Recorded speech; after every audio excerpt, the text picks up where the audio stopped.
Hey, what's up guys? I want to do an updated video on my build since there's been a lot of changes in Cyrodiil, etc. when it comes to differences when it comes to abilities and item sets, etc. So I just want to do a quick video and discuss the changes that I've made to my previous build.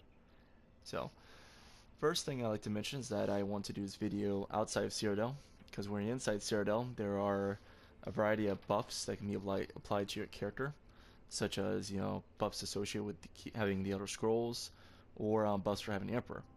So I want to show you my baseline buffs outside Cyrodiil. That way you know what I use at the minimum before going in.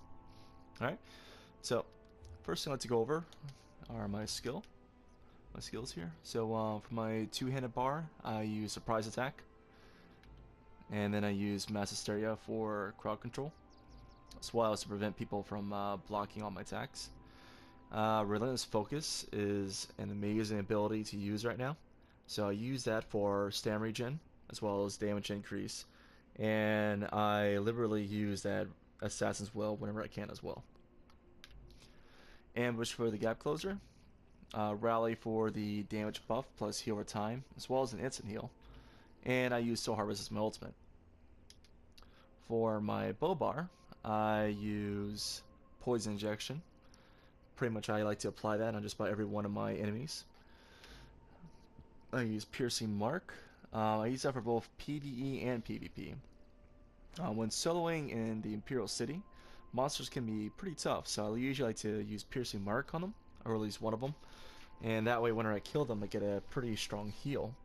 And I also use this for PvP purposes when fighting Nightblades.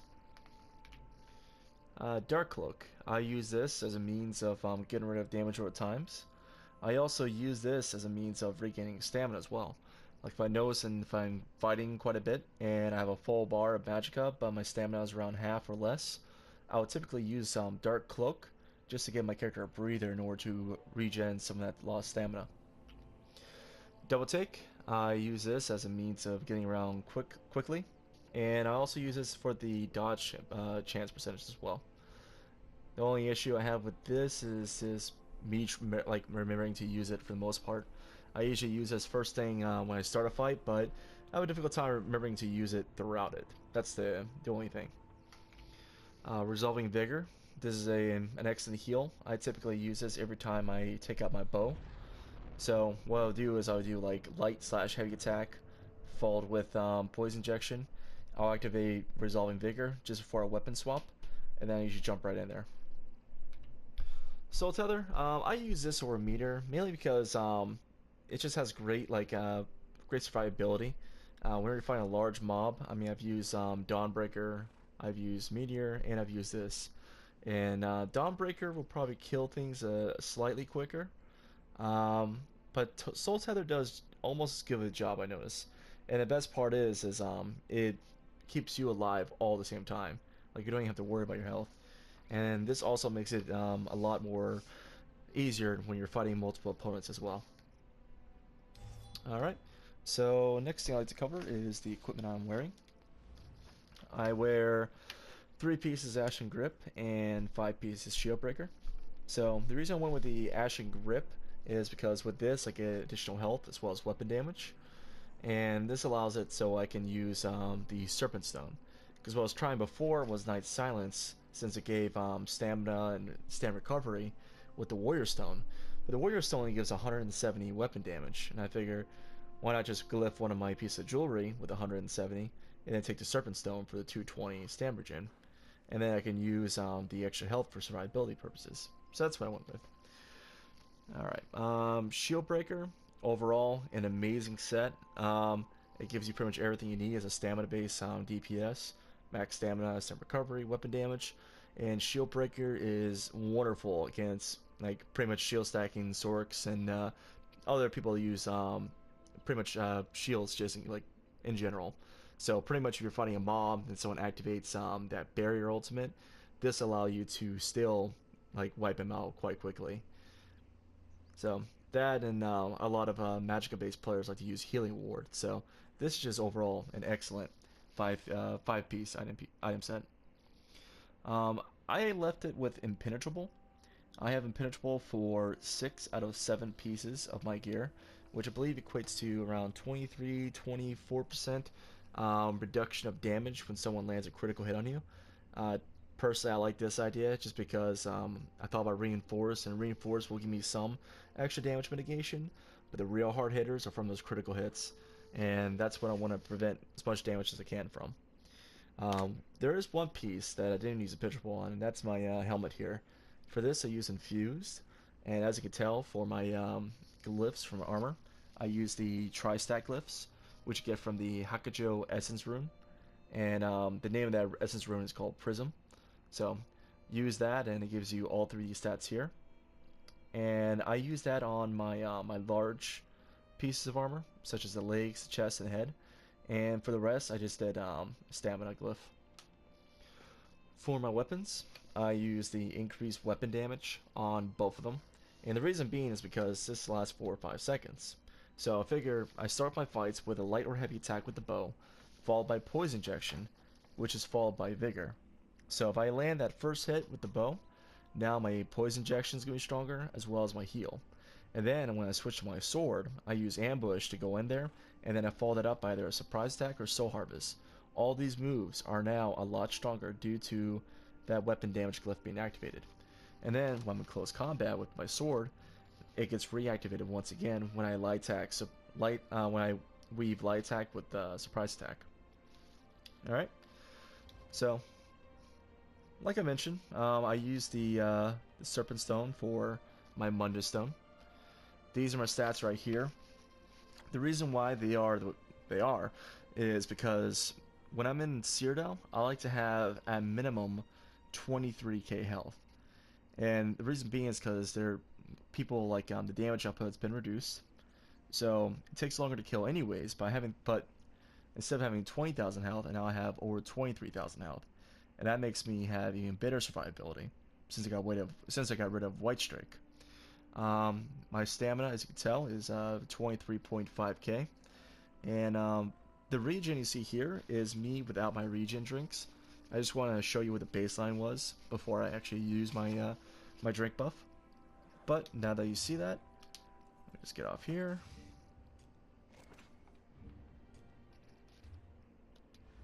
Alright, so that's my regen now. And if you notice, my weapon damage is 2449. Stamina is 1805. So let's look at surprise attack real fast. Surprise attack does 6142. So we'll activate rally. Now you see my weapon damage is around 2886. If I hit something with a light attack, that'll increase to about almost 3100. 31,000, I believe. Or yeah, 3100. I had it right the first time. And now you're gonna see Relentless Focus at work. But before I do that, hold on, let me show you something. So now my surprise attack is up to 6714. Bit of a jump, huh? Now combine Rally with Relentless Focus. You notice that my stamina recovery is now 1935. And now, surprise attack is 7226. So, if you want, let me try to find something real fast. I'll show you what it is. I don't know if I'll proc with a deer.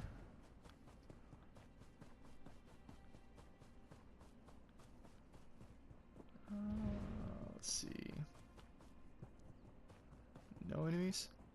Of course not. That'd just be too... Oh, there we go. We got a troll. Alright.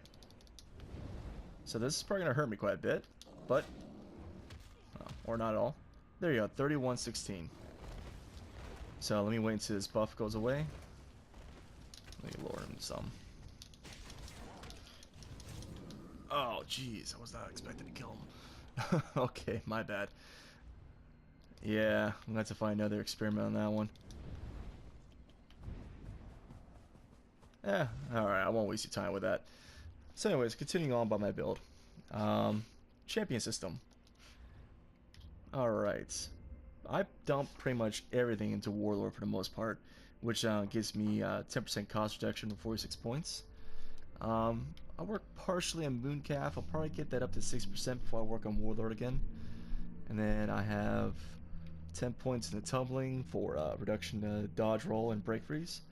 And I just put 1% on this just to assist with my my soul harvest debuff. So in the mage, I put almost everything into mighting, and then I have 5% for piercing, and I have 5% for precise strikes. And the great thing is, I use a 2-handed sword, which gives me 5% extra damage overall. With piercing, with the 5%, and with sharpened at 14%, that gives me 19% armor penetration, which pretty much gives you just about the same thing as if you were using a 2-handed mace.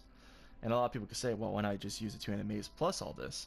Well, it's because you get diminishing returns after a while, the more and more you have penetration. And I like to have a good hybrid. You see, the sword is going to be better against light armor opponents, whereas the penetration is going to be better against heavy armor opponents. So I think it's a nice balance. But continuing on, let's see. For the lady, I have 22 points in Hardy and 27 points in Elemental Defender. I like to get both of these just about the same point, like around 10% per, and then I'll just keep raising them from there. And then over here, I have 5 points into Spell Shield and Mimar Focus. I put a little attention towards these, but not terribly much. Here, I have 5% additional mitigation for critical hits right here. So this, with my Impenetrable, makes it so I take almost 30% less damage from crits. And that's an awesome combination. Alright, well, I think that's pretty much it. The only thing I would add is that my build might change if I get the Molokena set. One thing I think I'm playing around with is get the Molokena and then change out my glyphs on my jewelry from 2 cost reduction and 1 weapon damage to have them all 3 cost reduction. And then if I want to get that extra damage, I'll just do 2 light attacks just to activate the overload, which will help me get a nice burst of damage in there. But anyways, hope this was helpful, and I will catch you guys next time. See ya.